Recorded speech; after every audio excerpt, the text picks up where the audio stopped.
Hello everybody, I'm Andrew Eborn and I'm delighted to be on the Plastic EP show. Are you ready to be groovy? Welcome to the world. Hey bananas, we think you're groovy. Hey bananas, we watch a movie. Yeah. Drive your chewing buggies everywhere, just going crazy without a care. Hey bananas, we think you're groovy. Hey bananas, we think you're groovy. We love to watch you cause you're our favorite show. Hey now bananas, we think you're groovy. Hey bananas, we think you're groovy. Hey bananas, we think you're groovy. Now, I've got to move you to one side. I'll tell you why, Andrew. I want to know who this. Good heavens! I want to know who this young dashing man is here. Who's this guy here? Oh, gorgeous! Look at that. You're spoiling me. Who is that handsome devil? Exactly. Now, Andrew, I got to say something. That's your new book. That's a big worldwide seller. That one. Keep the glasses on. Too much. It's so bright. Andrew. I love it. It's got to be. Yeah. Now, the name of the book is called Andrew Eborn's Book of Failure from the Octopus TV Failure Awards. We're going to learn all about it, everybody out there. So let's welcome the sensational Sabine Wright. I love the glasses in the middle. They're brilliant. That way. They're totally groovy. Now, Sabine, you can dump the glasses. Just Andrew and I will wear them. Now, I just want to say, Andrew, tell us about this fantastic book. But before you do that, tell us about your fantastic show that you've got happening on the internet too. Well, I'll tell you, and it's not just on the internet, it's all over the place. More platforms that we have here at King's Cross. It's the Andrew Eborn Show, and it goes out daily. And we've had brilliant guests on, everybody from Charles Spencer to Toya to Susie Quattro to Right Said Fred, but also everybody from every walk of life. Because in my book, everybody is a superstar. And that's what I love about it, is that we're looking at different people, all sorts of issues that affect all sorts of people, from current affairs to keeping mental health up there, to the wild and wacky and the wonderful world of Plastic EP. So I know that Sabine has been talking to me for a very long time, saying, you've got to come and meet Plastic. You've got to come on our show and have a little chat. And I thought, how could I possibly resist this moment of madness? So I love it. It's got to be good. Well, Andrew, we know we're coming on your show. We're semi-superstars getting there. I just want to say something to you because I know you don't know this, but during the pandemic, I achieved 400 interviews within 1 year all over the world, and I did it to entertain people because that's what you, me, and Sabine are here for, to entertain the world. And I'll tell you what, isn't that the greatest feeling when you get emails and people contact you? And thank you so much for talking to people and making people happy in the world at this particular time. I think you're absolutely right. What it is, we are little double shots of espresso in this world of decaffeinated lattes. Well, I'm having some mineral water at the moment. So while I do that, Sabine wants to know more about your book, and the world wants to know about your book because I think it's going to become a big bestseller. So I want you to explain to me the idea of failure. Now, I can explain to you in my terms of thinking. Yeah. Failure is only steps to success. If you don't have failure, you can never achieve success. This is what people don't understand. You've got to step the stepping stones to get to the big event or the big thing that's going to happen in your life. What happens is a lot of people prejudge. They can't see the vision that something that may totally look like a failure is not actually a failure. It's a success, but it's the way how you see it or the changes that you don't make that don't make it a success. So in reality, everything can be a success if you work at it. Am I right?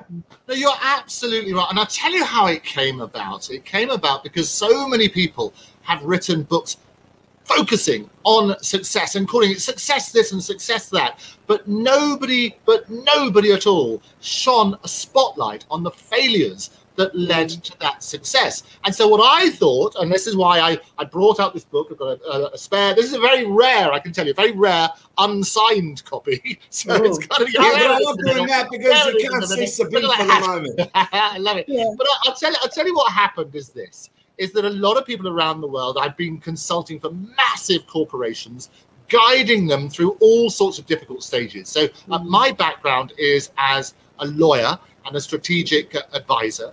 And I've worked with some of the biggest brands in the world, helping them through all sorts of periods of change. And part of those changes is that we look at history and how other companies have failed or dealt with issues and so on and so forth. And people always say what happens is history repeats itself. And I say that the reason history repeats itself is we don't bother to learn the lessons of history. So what I do, I dig deep down into why certain things are successful, get the recipe, the DNA of success, and I reveal all of those secrets, every single one in the book. And that's what happened. And so what also occurs is that people consult me about what's going to happen in the future. So they call me what's called a futurist. So I've been engaged to talk about what comes up in elections, what comes up in technology, and so on and so forth. And I've got 100% record. This is why a lot of people around the world have been consulting me on this sort of stuff. 100% record in predicting elections, in predicting what happens with technology, and so on and so forth, simply on that sort of basis. So if I test you, you'll know quite a bit. For example, if there's companies out there in the UK and they want Plastic EP to market any of their things, what are you selling? What am I good at marketing? Can I market everything? Or how would you market me to these companies in the UK? Well, I would say if you can get past Plastic EP's painful shyness, you'll be able to see. I love it. You'll be able to see the real one. I'll tell you the secret, Plastic, is this, is that people buy people. They don't necessarily buy products. You have to personify something. We are drowning in a sea of information where most of it is false and it's all statistics and it's meaningless. You personify that and you say, this is Sabine. And you can work out who Sabine is. All of a sudden, this is why you get celebrities involved. This is why you get people involved. This is why you put a face to certain stories. It's because it personifies it and then people can relate to that. People understand you as an individual, and that's what you sell. You sell people the benefits of the product, the benefits of the service. This is how you can make their life different. Wonderful. But also the uniqueness. Yeah, There's only one of me. I've been told that from everybody. I'm unique. No one liked Plastic. No, no one likes plastic. The one bit of plastic we won't get rid of. I love it. It's gonna be good. Exactly. So Andrew, what was the light bulb moment, or what actually, how did it really actually all start with the book? What was the one thing that actually came to your mind? This is it. I've got to get this written down. I've got all this, all this wisdom and all this experience, and through your work and your career and everything. So how do I now set about putting this all into a book, so how did it actually all really, A great question, Sabine, and you always come up with great questions because you're a superb journalist. I've always loved your work. It's gonna be good. I'll tell you what it was. Is so many companies around the world have basically been engaging me for a number of years, not just as their lawyer, but also as their strategic advisor. So what I will do is I will occasionally set up businesses with these companies. You will know, for example, I have a business with R.J. Gibb, who's the son of Robin Gibb from the Bee Gees. I've done a lot of work with major sports like Formula One and football and so on and so forth, where you take an interest in avenues that have not been fully exploited. So, for example, I did the very first computer game rights for Formula One. Wow. I did the very first platform deals where we were taking video on demand and turning newspaper groups into broadcasters. So with Octopus TV, it was due to client demand. We saw the way that content was being consumed in a different way. And what they said is, look, we need this to happen. And where there was a need, you then create something that satisfies that need.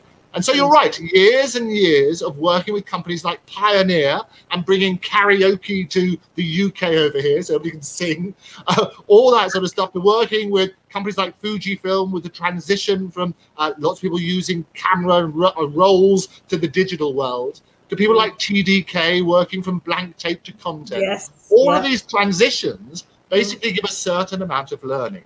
And it was suggested to me, I was commissioned to do the first edition.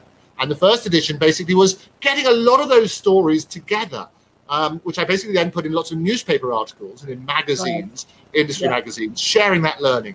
And the first edition was so popular, we sold out very, very quickly. And so in the second edition, my old mate, Mike Reed, who you know very well, came along and said he'll write the foreword for it, which was brilliant. So we did a second edition and basically sharing more of that learning. Because what I want to do, I want to basically bring all these elements together so that people can learn from the past, learn how to embrace the failures, as we said beforehand, and then we're going more and more people successful as a result. Yeah, excellent. It's a Bible.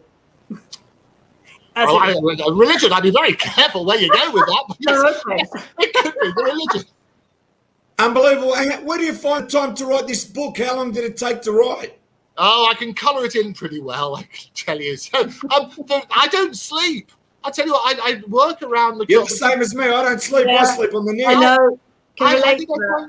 Well, I'll tell you what, with that wonderful wallpaper you've got behind you, Plastic, I'm not surprised you don't sleep.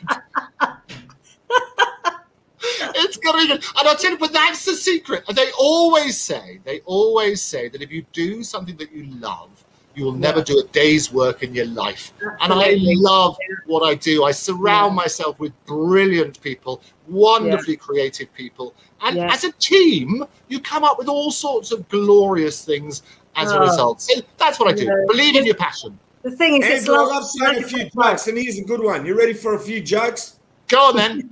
I've got a lot of people come up to me and they go, how come your wife's so beautiful and you're so... And there's a pause, right? And I go, that's what happens when you marry money. Oh, dear. Next. I've got to say something. You've got to understand something, Andrew. I'm born and bred in Australia, first generation. Really? I've never guessed. I've never guessed. I thought that accent was from Dr. Regis. Now, let me finish before I pull out a boomerang. Now, what I'm trying to say is, I'm first generation Australia. We grew up with the Commonwealth. We're still part of the Commonwealth. So when I went to elementary school, which we call state school, we had the picture of the Queen. We respect the Queen. That's the way I've been brought up. I love the monarchy. I love the Queen. I love England. Now, even though I'm here in Australia, we grew up with the British. We had the same British TV shows, Andy Pandy, you know, Bill and Ben Flowerpot Men. We grew up the same way that the British did. We had the same post boxes in our streets in the 60s, the UK ones, right? The same telephone boxes. We had all that. So what I'm trying to say is when you come to Melbourne in the 60s and even now, the streets of Victoria Parade, Victoria Park, Edinburgh Park. In other words, what I'm trying to say is we've taken the leaf out from the Commonwealth and we've been the Commonwealth and we're still the Commonwealth. So I feel very close to the people in the UK. But what I love about the UK people is they've got this wackiest sense of humour that only I understand. Like they believe that they could send a man to the moon. I love it. They had Eddie the Eagle, the guy that was practicing in his backyard and was taken off on slides, go and do this fantastic thing at the Olympics. And then everyone was walking around the streets in their polar jackets, shorts, boots to go to the local shop, not to go to the snow. You see, I love that. Yeah. It is wonderful, that wonderful quote. And I love Australia. I've been a number of times. I've been to Adelaide and I've visited Melbourne, been to Sydney and so on and so forth. And Australians have their own wonderful, wonderful personality as well. It's a brilliant, brilliant time. Many, many fond memories. But I've got to say something to you. We're very slack here. You've got to understand, Andrew, we're very laid back. It's like... You sound laid back. You sound relaxed. We're very laid back. We're very relaxed and laid back. But I've got to tell you, the quality of our life, this is what you don't understand. If I want to go to an Italian restaurant, I can go to one where the guy's gone to Italy and won the world championship for making a pizza in Italy. But he makes it here in Melbourne. If I want a coffee and a tea, I can't explain to you how great the coffees and the teas are. We're spoilt here when it comes to food. We have the best food in the world, and it's so multicultural that you can have anything you want. You don't want to leave home. You don't even have to go and travel the world. It's all I here. absolutely love it. When I came along, you talked about Stanley. I went to Stanley's Park. I remember that, and I had a glorious lobster, which is one of my sort of favourite things. One of the things I've been trying in lockdown is some of my own cooking, and you've probably been seeing on social media for the very first time. And I was quite proud of myself. I haven't had a lobster thermidor, my favourite dish. I haven't had one for about a year because restaurants have been closed and so on and so forth. So I tried one at home, and I'll tell you what, it was superb. But I had a wonderful, it reminded me of my time at Stanley's, a great restaurant there just by Stanley Park as well. And what I love about it, you're right, you're absolutely right, Plastic, is that the food in Australia is divine because you can also put your spin on it. You get the best ingredients, the fantastic talent of the chefs and so on and so forth. But it's got a little bit, whatever cuisine it is, it's got a little bit of Australia in it. But I've got to say this to you, Andrew, and I mean this. My wife, born here, Greek parents. I don't have to go to a Greek restaurant. It's all happening at my house. So let me give you an example. I can go to a certain high-class restaurant and I can go and eat prawns. But I can tell you what, the prawns and the oysters aren't as big as the ones that I can buy from a certain fish warehouse that I can go to, bring them home. And I can tell you, they're double the size and less the cost. And when I bring them here, if I have friends, I'm eating better than some of the high-class places in the city. I don't want to mention names, but... Well, mention the names. I love it when people mention names. Don't mention names because we can go and eat there next time. You see, we're doing this is why I shout out as many names as possible. You're asking me to take you to the small oysters and the small prawns. Oh, I know, you've got it. This is a classic moment in Crocodile Dundee, isn't it? Say, that's a knife, that's not a knife. This is a knife. You can do that with your prawns, can't you? Say, that's not a prawn. Yeah, that's right, that's not an oyster. This is an oyster. Yeah. I love those. How do you have your oysters? How do you like them? Because I like oysters Kilpatrick. I like them under the oven. She puts Worcestershire sauce. Sorry, what does she put on it? Yeah. What does she put on it? Worcestershire sauce. That one. Try saying that after you've been on the sauce. Can I say something? Worcestershire sauce. You got to understand something. Here in Australia, we talk very fast. So what happens is when I went to America, and this is true, I went to Los Angeles and I went to this big Amoeba record place and I was speaking to someone and I started talking to them and they spoke to me and they go, "Are you from Australia?" I go, "Yes, I am." She goes, "I love Andy Gibb. I love the Bee Gees. I love this." She goes, "You talk too fast. What did you say after hello?" So what I'm trying to say is you got to understand, this is what I've come to the conclusion. In America, as they grow up, these kids, they get bombarded by advertising, commercials, the latest fads, fads like monster fads, this fad, hula hoop fad, chewing gum fad. These Americans have been bombarded by everything all their life that by the time they end up being adults, it's like the advertising has affected their brain. So when someone comes along like me and talks 100 miles an hour, they go, "What?" They lose me after the word hello. It took me a while to get used to. How did you two meet? Because it's a glorious combination. You tell them the story. My turn, Plastic. You can speak. You can talk for Melbourne and Australia. I can talk for England. Go for it. And you know what? Let me say something, Sabine, before you start. Yeah. The Queen should give you a knighthood for telling this story. Go on. Okay. So last year, two of my friends who are connected to Beatles, Richard Porter, you may know him. He does the walking tours in town. Yeah. Very good. David Stark, who also knows Mike. David Stark, Song Link, a good old mate, absolutely. Yeah, exactly. They were on Plastic Show basically to plug their books. And because I'd already connected to them with them at the Savile Row plaque unveiling, and we all ended I was there. If you look at the footage, I was there with you. Yeah, I'll have to look at that, Andrew, because it's a shame we didn't link up on that day. But I had some fabulous conversations with a lot of very interesting people. And so David and Richard and I, we all linked up and on Facebook and blah, blah. Anyway, so they invited me to watch them on Plastic Show. And I said, "Well, what's Plastic EP all about? Who is he? What is Plastic EP? Tell me." And I kept seeing this guy with the specs on, very loud Aussie, and I thought, who is this guy? I had to check it out. So I watched a lot of his shows, and I thought, he's got something. I like this guy, you know, and he was appearing everywhere. He was doing all these kind of shows to connect to the Monkees and the Beatles and memorabilia and LA producers. I know, you name it, a whole range of interesting people connected to these bands and other people too. So I thought, okay, I'll chip in with some anecdotes. How could I resist? You know me, I've always got a story attached to something, and from my media days and everything. So I chipped in with a few things. Plastic picked up on it, invited me onto the show. I did an interview with me. I haven't told everything, Plastic. You don't know everything about me and on my but anyway, that's for another time.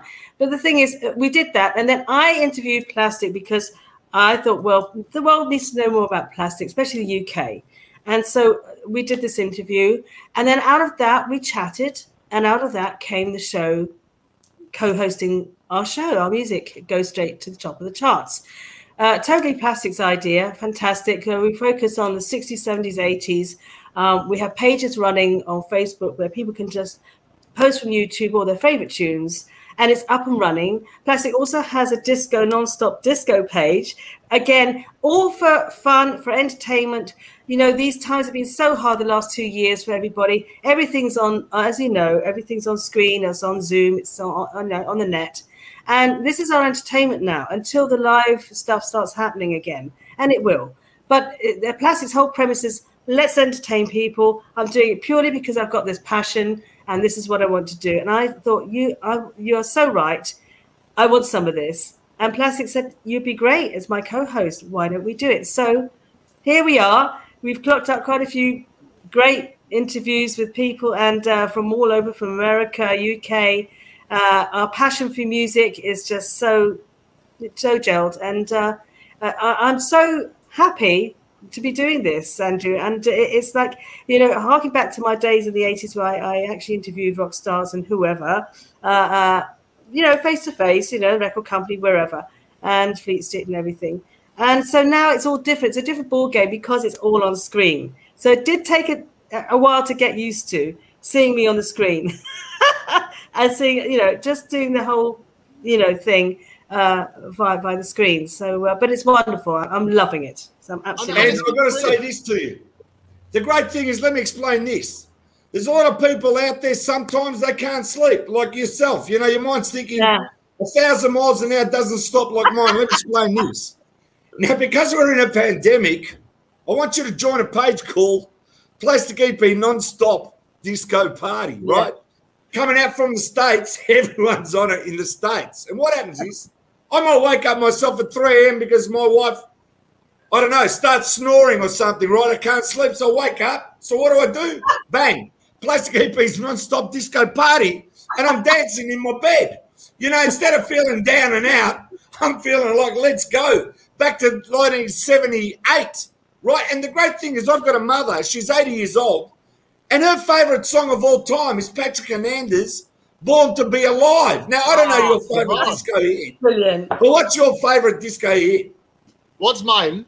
Oh, I had many, and I had to be loyal as well because obviously with RJ and Gibbs and the Bee Gees and things like that. But I tell you what, I have quite an eclectic taste in music. So I love all sorts of things. And rather like you say, look, what do you want? You say, what do I want now? Because music is the soundtrack to our lives. Yeah. And so there might be times when you're feeling a bit down or a bit reflective, and you might want something appropriate there. You might want something to lift you up really appropriately, and so on and so forth. So the honest answer is, I love it all. I love all sorts of music of every possible genre. Yeah. And Andrew, you go to YouTube, you pick your favourite disco tracks, and you put the link on that page.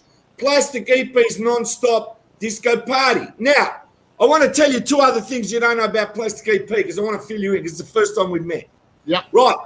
Plastic EP was Plastic EP from 1978. I'm no overnight success. So what happens is I was in a band here in Melbourne, Australia called Plastic EP and the Records. That was the name of the band, right? So for 1 year, we released our first single on vinyl. It was called At Home, 3 Special Words. So what happens is I said to the band, because I'm like 23 years old or whatever, and I said, right, I can't have Plastic EP in the Records. It's too long, right? It's like Cliff Richard and the Shadows. People don't want to remember too much. So the first song that I came out with, right, is actually a punk song, right? And it's called At Home. And you see a young 23-year-old Plastic EP. That's when I first came into the music business. And as I said, the word EP is actually extended play. The extended plays, that little record that's got 4 songs on it, that's a record. And instead of being made of plastic, it's made of vinyl. So I'm just going to show you a little bit, now that you're there, a little bit of my early 1981 release. Here's one of the songs.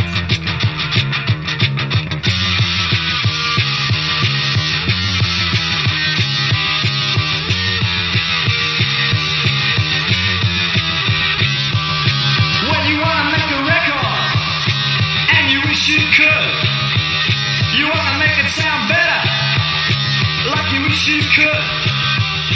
Well, add a little guitar and make it cry.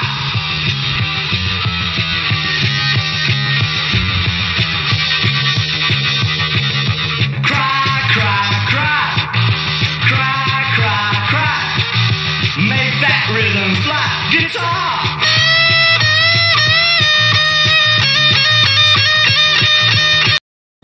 Right, you get the gist Don't of stop it. it. I'm going into that. You can't stop it. That's just mean. So what else I want to tell you? You see a picture of me as the young 23-year-old, and you see in the background the big circle that says Plastic EP.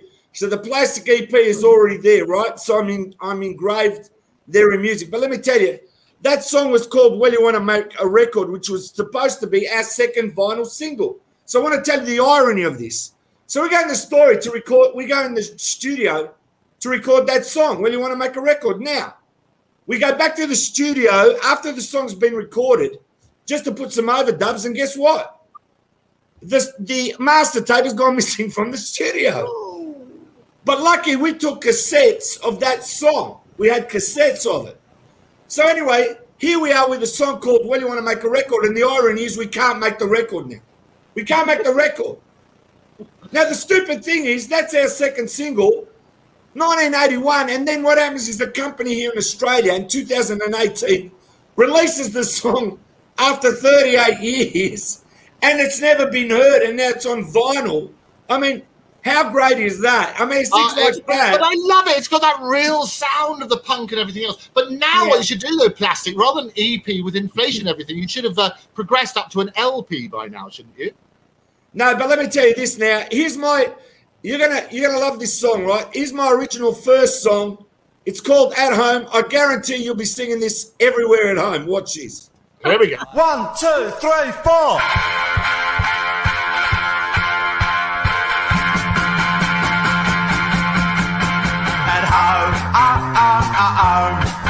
All alone,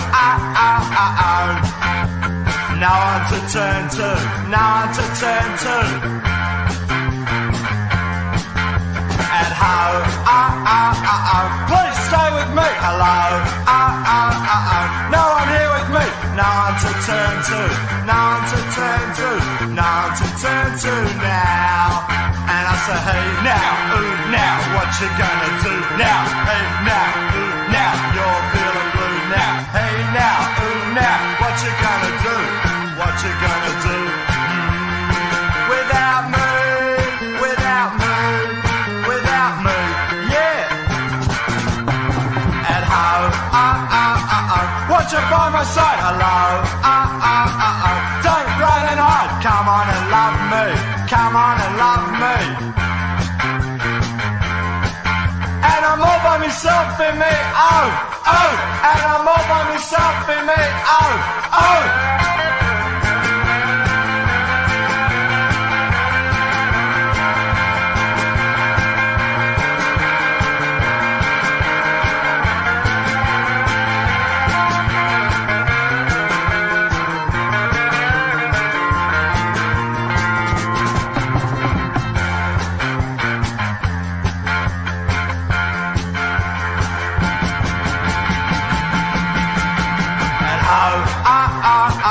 What you hear?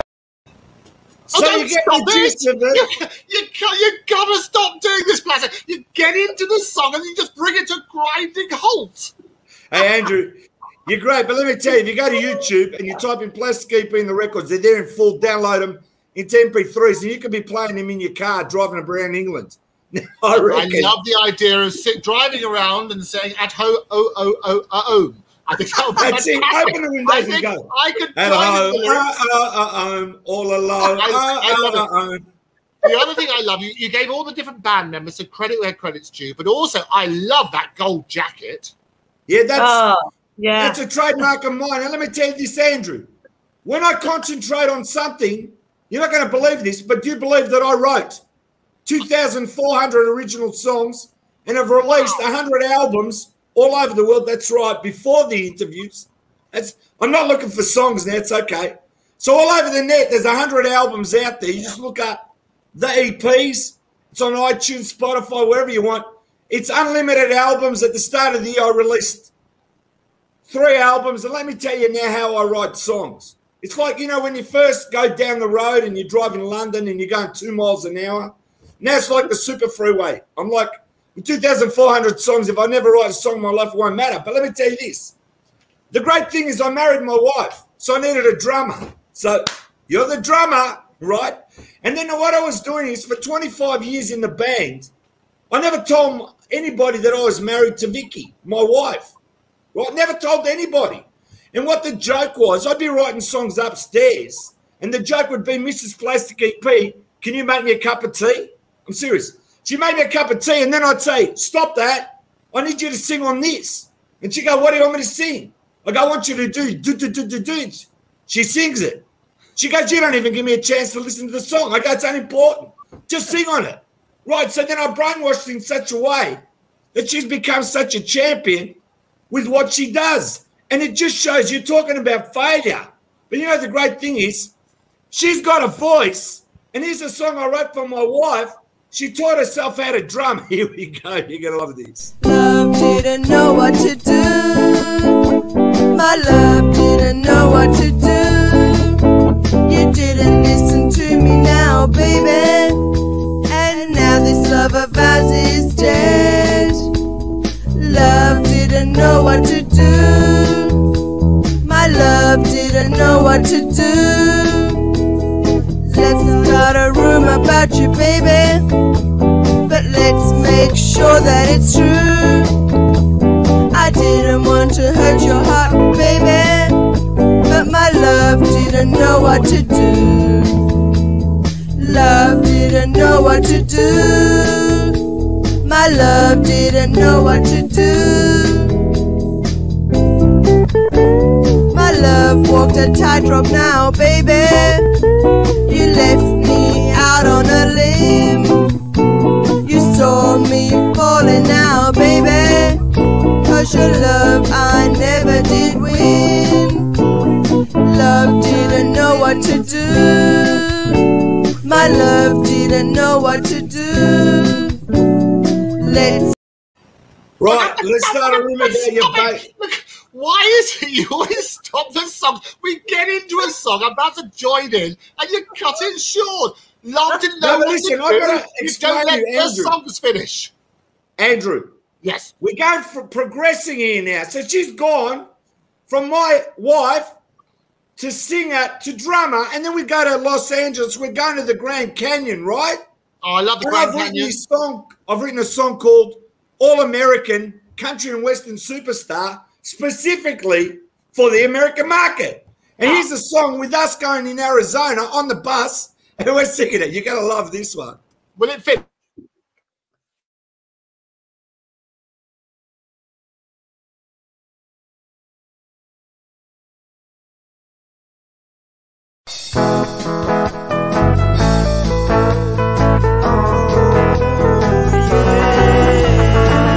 She's an all-American country and western superstar. All-American country and western superstar. When she plays, you just listen to the beautiful words and sounds. She can play that guitar so well. She just gets everyone's attention. She's an all-American country Western superstar.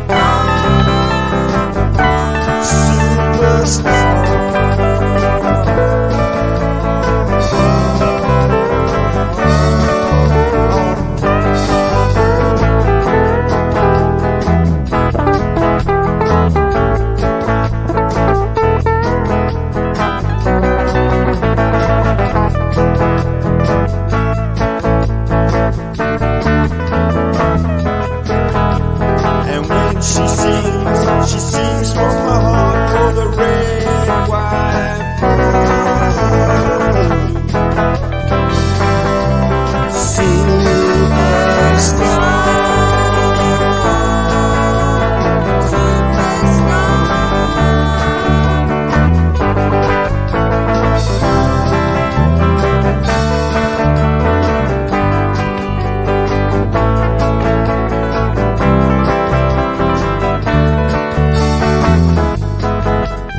stand up everyone for the all-American country and western superstar. She's an all-American country and western superstar. Superstar.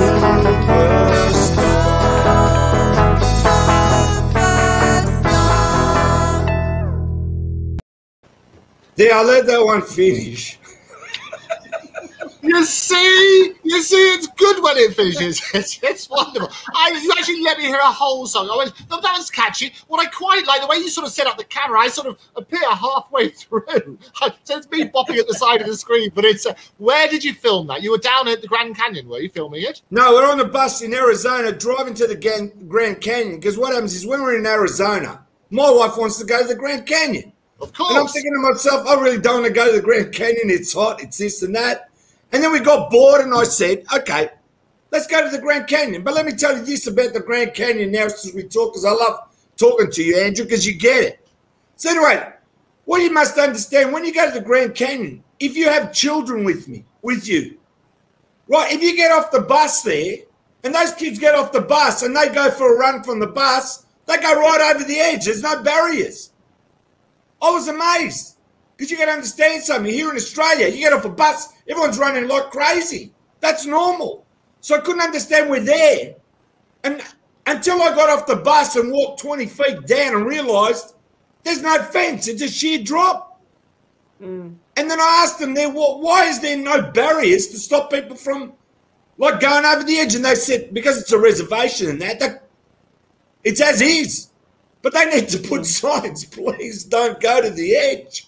Because you got people actually sitting on the edge of the stones too. Very scary. I often go to Las Vegas. We have a fantastic time over there. And my sister got married in Las Vegas. And first of all, with her husband, she went on Route 66. They went on a Harley and then got married in the Harley Davidson place right out there on the strip, which was fantastic. And I gave her away for a bargain, a couple of roulette chips. But what happened is with the Grand Canyon, I had a bit of time off. So I got a helicopter and I flew it. They taught me how to fly over the Grand Canyon, and it is sensational. Absolutely amazing. And I could spot you, very colourful down there, keeping all the kids away from the side. So I remember that moment.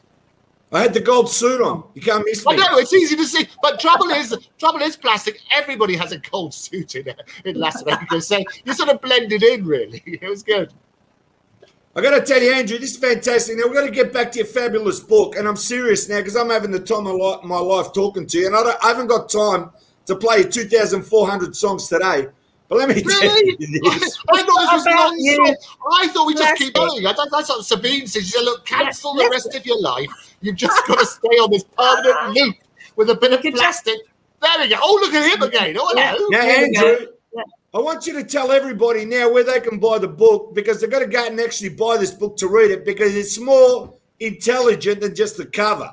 You don't know what this book is about until you actually read it. No, it's always well. You can get it at all good bookshops and a few dodgy ones as well. It's available around the world. But what I thought we would do is a special, because I love your show. I love the people who watch your show, and all of those who've watched all the way to this bit, as something special for them, we have put some up on eBay, some very special ones, and we can personalize them and share them directly. So you can look out. It is the 2nd edition, don't forget. It's the 2nd edition with Mike Reed, Andrew Eborn's Book of Failure. If you go to eBay now, there's a very limited number that we can do on that sort of basis, and you can get your copy. Do it today, because they're going to run out very, very quickly. Yeah. I've ordered mine. I know, we've got, this is your one. I thought I'd post it to you later. This is it. The rare unsigned ones can be available in all good bookshops. Have you got a gold Sharpie, Andrew? Have you got a gold Sharpie? Oh, gold Sharpie. Is that what you'd like? Or silver. Or silver. Gold or silver. But I didn't want to clash with whatever we can do. But we can do that. So we can personalize it. So I will give you the link so you can put it on there as well. But look out for Andrew Eborn, Eborn. And you go to eBay now, you'll be able to get those very few limited edition copies with sign it, personalize it. Otherwise, go and knock on your bookshop and demand they send you a copy around the world, or you can do the usual sort of online stores. It is available everywhere. We want to make Failure a global success. Yeah. I'll tell you what I'll do for you, Andrew. I want you to keep an eye on eBay. It'll come in the money as Daniel Sam, continuation of the name, but Daniel Sam, you know it's me, Plastic. I want you to, have you got one of the books here now with you, or they got to go? Yeah, I've got this is what I want you to do now. Right, I want you to grab one of the books now. Yeah. And on the inside, I want you to write to my friend Plastic EP and sign it here on the show. And I'll go to eBay and I'll pay for it. Okay. Have you done mine, Andrew? My friend Plastic EP. What do you want? I want a flashy signature. You want my signature? I could do it by plastic. Okay, I'll write it now. Here we go. So to live on air. My friend. Plastic EP, sign it, and then do it. There you go. So we can hold it up as we do it. To my friend, you can see there. To my friend, Plastic EP, signature, and then I want you to draw my face and my glasses. Is that all right? Plastic EP. Let's have a look. You're facing your glasses. Let's have a look. Okay, I'll put this over here. So I've written it. So to my friend Plastic EP. There you go. Yeah. That bit. I want you to draw faces, my glasses, and then where your picture is, I want you to draw my glasses on your face. Is that right? You don't ask for much, Plastic. No, I don't. Very good. There we go. There's your thing. Let's have a look. Stay still. Fantastic. And you got a modest. There we are. Okay. Let's have a look there. See. Okay.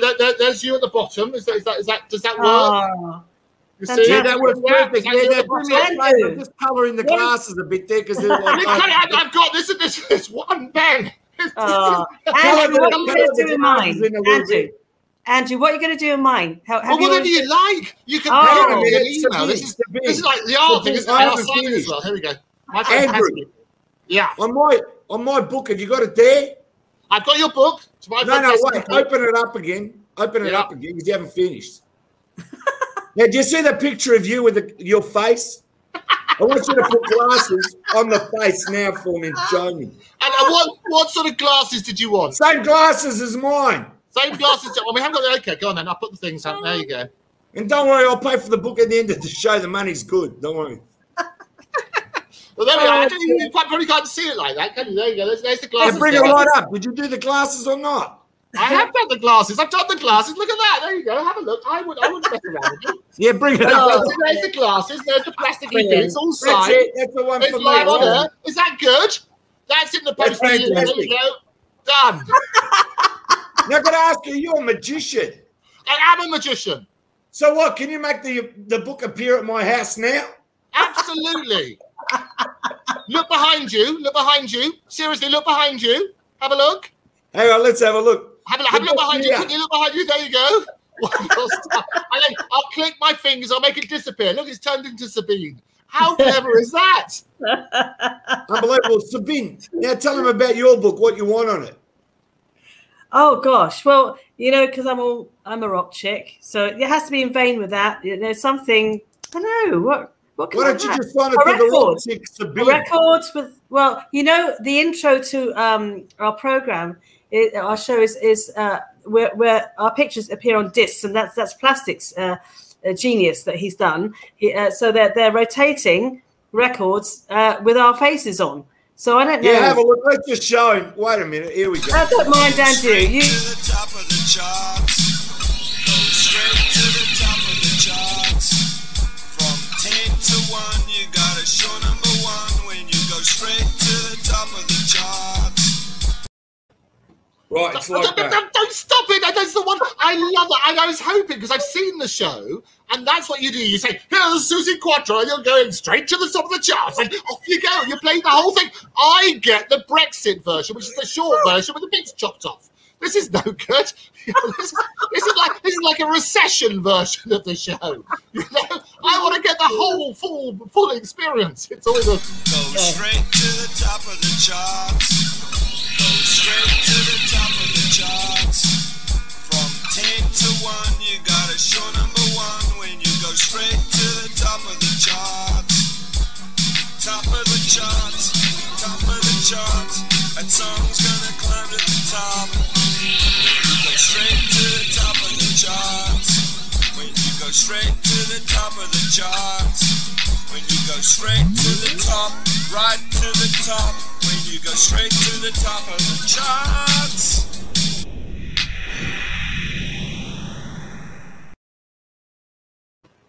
thank you. See, that wasn't so difficult, was it?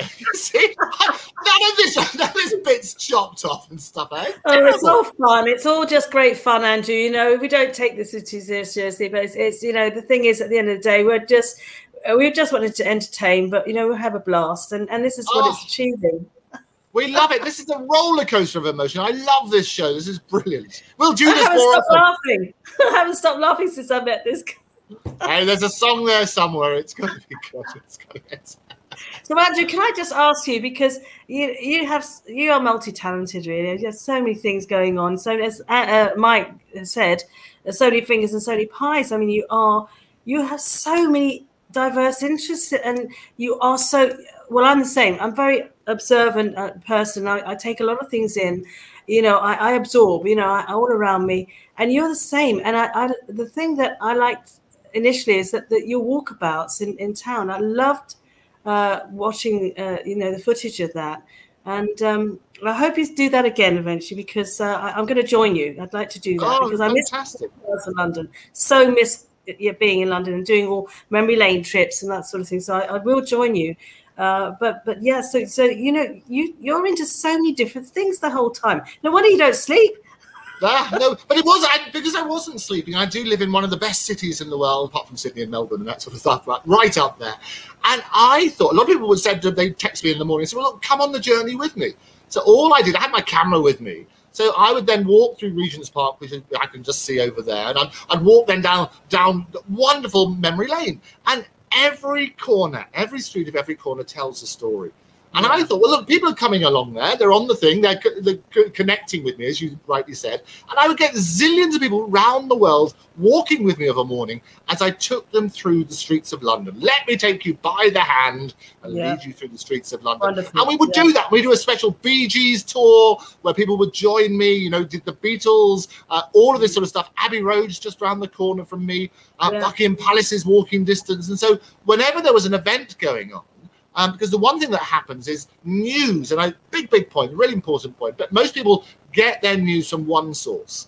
And I always say that the truth is out there, but you need to look at many different sources. They say if you don't read the newspapers, you're uninformed. But if you do read the newspapers, you're misinformed.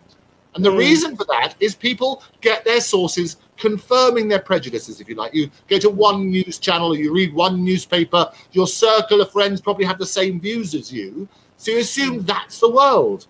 What I like to do is get my sources of information from many, many different places. So I will zip through the different channels to get my news sources. I'll talk to people with lots of contrary views and so on and so forth. But I will also go to the story myself. And using my background as a lawyer and as a journalist, as you are as well, you turn around on that sort of basis and say, look, let's have a look at this, where you question everything. The reason that people make the same mistakes is you just swallow. We swallow this sea of misinformation as opposed to going it and asking ourselves. So the big thing about me is that I absolutely question everything. And because I live in this city. If things are going on, and they're going on all the time, I can wander down.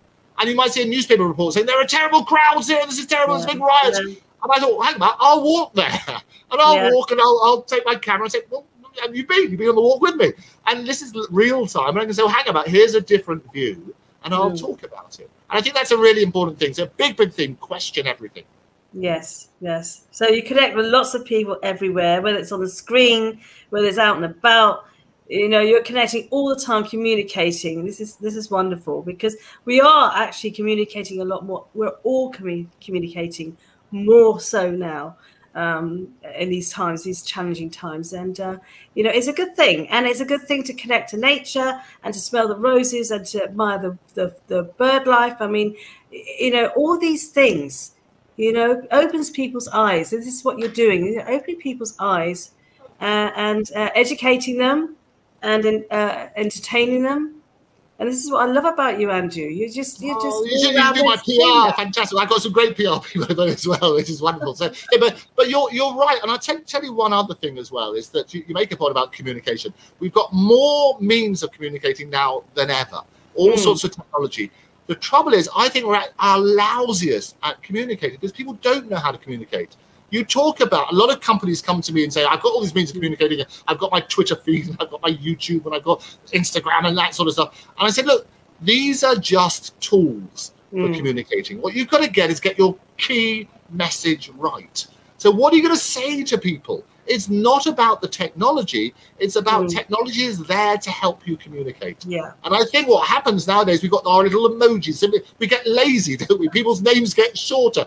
Put a little thing, there's a little smiley face or a miserable face. Or you work on that sort of basis. And actually, if you look at what happened with Facebook now, they've added all these extra emojis. It used to be, do you remember, just the one thumb, wasn't it?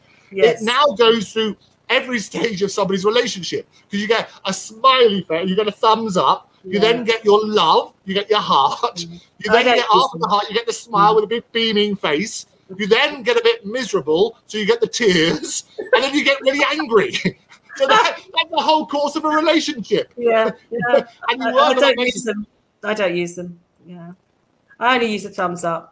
You know, that's. Well, there you go. But even that, it's good. It's good that we've got an interaction. But I think people are getting lazy, and it's about real engagement. I'll tell you the difference. You talk about doing things and writing stuff. What I love about it, how special does it feel when you get a handwritten letter in the post? Yes. Oh, postcards. I used to love sending postcards, and we were talking about this last night. Ringo's book, you know, Postcards to the Boys, and it's just like that's a true art. It's something that it's disappeared, hasn't it? But I remember my grandmother's letters to me and my postcards from her and from Hamburg, because I'm half German. And, you know, so all my life I've been used to receiving notes and letters and love letters way back, you know.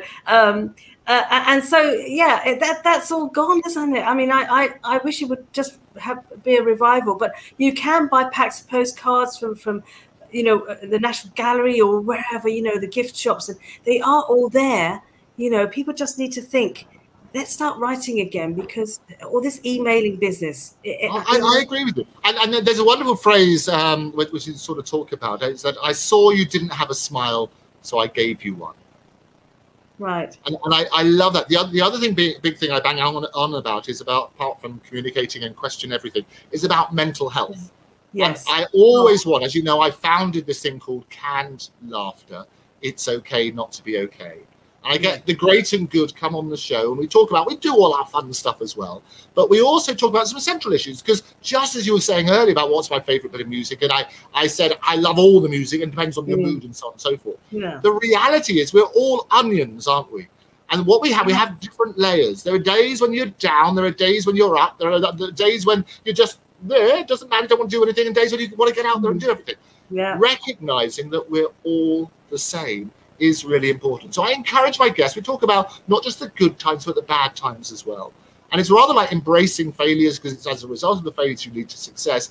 Talk about the mental issues, because there used to be, and we're getting better, but there used to be a real stigma about mental health. And if you broke your leg or you broke your arm, you'd sign the cast, you do that wonderful picture of a plastic on it with the glasses and stuff like that, and you joke about a broken leg. If you said to somebody who had a mental health struggle, most people go, oh, and they shy away. Yeah. I want us to be the generation that talks about mental health so that the next generation doesn't suffer the stigma. And that's what I would encourage people to do. Let's communicate, because that's what we can do. The one thing, it's not a political statement, but it's a general thing, and people missed it in the election. When Trump went and Joe Biden came in, the big thing they missed were two little PR campaigns, which I suggested. One was Biden should be Biden by Don. See what I did there? You see, you get a little campaign there. Yeah, but the other thing was Biden, which he missed, and talk about unifying. We live in a divided age. Biden, Joe Biden, is an anagram of be joined. Yeah. And if you work on be joined, it is. It's an anagram of be joined. Nobody spotted it. Nobody spotted it. Very clever. Yeah. Isn't that good? You talk about unifying. People have, we live in a divided world. We're arguing about Brexit. We're arguing about vaccines. We're arguing about are you in? Are you out? It's like the hokey cokey. What we want is to unify the world. If Joe Biden had that message, I could sell T-shirts for him. Joe Biden, be joined. Amazing, Andrew. Now, Andrew, just before we go, we're coming up to the hour. Tell everybody now about this fantastic eBay book special. Tell them now where they go again to get your books. Well, you can go along to eBay now. There's a very limited number which we're going to sign personalised. There's a wonderful personalised one for this wonderful Satan chap down in Australia. So I've done one less. There's one less now, but there's a few of those. So pop along to eBay now. It is the Andrew Eborn's Book of Failure. Do make sure you get the second edition, because that's got a foreword by Mike Reed, the legendary Mike Reed, the DJ. But you can also get it in all of your usual outlets. Pop along to your local bookstore, support the local bookstore, ask them, demand that they stock the Andrew Eborn's Book of Failure. Without it, their bookshop would be a miserable failure in and of itself. But you can also order it online, Amazon and various other places as well. But I'd love to hear from you. So pop along to the eBay one, and we'll personalise them as well. Andrew Eborn's Book of Failure, second edition, with legendary Mike Reed doing the foreword. Yeah. And how did that come about? Did Mike offer? Did you ask him? How did that? Mike and I go back a long way. As you know, we do lots of shows together. We do ER, Eborn and Reed. We thought that's rather fun to do the ER room. And I first met Mike actually through magic. It was when we were doing one of the blue plaques was for the place that the Magic Circle was first founded, which was on Wardour Street, a little restaurant called Pinoli's. And Mike and I got together. And it's lovely down there. And we got together and we met and we just hit it off. And we had the great and the good of the industry. Lots of very famous names, magicians. Dynamo was there. David Berglass was there. All the great R.J. Gibb was there to do his own magic and music as well. And we just hit it off. And then I interviewed him. And you've seen, I've done hundreds of interviews with Mike. We bounce off each other very well. Brothers from a different mother. Yeah. I met Mike in '84 through Cliff, and I was at a recording for the rock gospel show with Sheila Walsh and LCGC and Alvin Stardust and David Grant, and it was just during the interval. It was at the Dominion actually, but it was also recorded at the Beeb. A Christmas special, and I went up to Mike. So I knew him from Radio 1 days. I was a big Radio 1 fan of all the DJs and Pete Powell, everybody. I've been on top of the pops with them, standing to waving to camera and hey everybody, So I used to do that. I'm very cheeky, but I was in my 20s. And the thing is that we just talked in the interview, and a funny thing was that he was wearing a striped blazer, I was wearing a striped blazer. Pilot glasses, and he said, "I love your glasses." I said, "Yeah, I like yours too." So I said, "Give me a shout out on the show, breakfast show in the morning, Mike." And so he wrote my name on a piece of paper, put it in his pocket, and then the next morning I had my cassette radio tape all set, to here we go, Radio 1, Mike Reed, and he mentioned my name. And he said, "Oh, what a lovely name!" And I thought, "Oh, swoon." Anyway, I ended up running his fan club for a while because a friend of mine couldn't run it anymore, and so that was an experience. Running after all that, going to all these press events and pro-am tennis and everything. So that was an experience. But then I interviewed him too, and then I just followed him all through his radio career basically, and I've actually sat on his shows as well. Just listening in with the headphones on and He's been an absolute. He's a gem. I love. He is a legend. People use that word too freely. You have to get him on the show with you. I think sometime. Oh no, absolutely. As I say, we've done, as you know, we do lots together. But absolutely, we'll be a wonderful double. 4 of us. My goodness, we'll fill many hours with that. What do you say, Plastic? Do you think that's a great idea? I say yes. Now, Andrew, before you go, I've got a special surprise for you. But before I do that, I want you to go through now all your links on Facebook for your show, for yourself. Every link, give it out now while you got the chance. Okay, well, you should follow me at Andrew Eborn at Octopus TV. You can look for the Andrew Eborn Show on all the platforms. You can follow that on every possible channel. You can also look on YouTube. Don't forget, you can find the Andrew Eborn Show, Octopus TV on that as well as Daily Motion and all the different channels, lots of digital ones, and a few traditional ones as well. But my favorite of all is the Plastic EP Show. You'll be able to see this episode. That's a bit bizarre. I've been watching the public. Keep it going. And also, I will send you in the post the missing bits of all the records he played. Listen, I just want to say, Andrew, before you go, do me a favour. Don't leave. We're going to end the show now, so just stay there. But before I do, here's a special surprise for yourself. As I wind up the show, here's the EPs. That's me and Vicky at the moment, and I'm wearing the gold suit just for you to take us out for the show. Song's called You Can Love Me All the Time. Thank you so much, Andrew, for being on the show. It's been a riveting, fantastic, interesting show. Total pleasure. Seriously. Thank you so much. We'll do it again. We love it. We've got lots more to discuss. I love it. Stay there.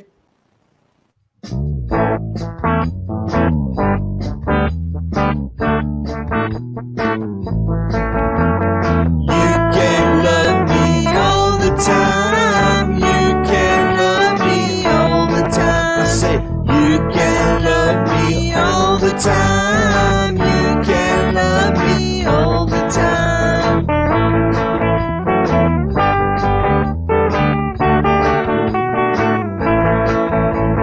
Kiss me now and hold me close. Keep me near 'cause you're the most. I just need your love always. Can't you see that I'm for you? You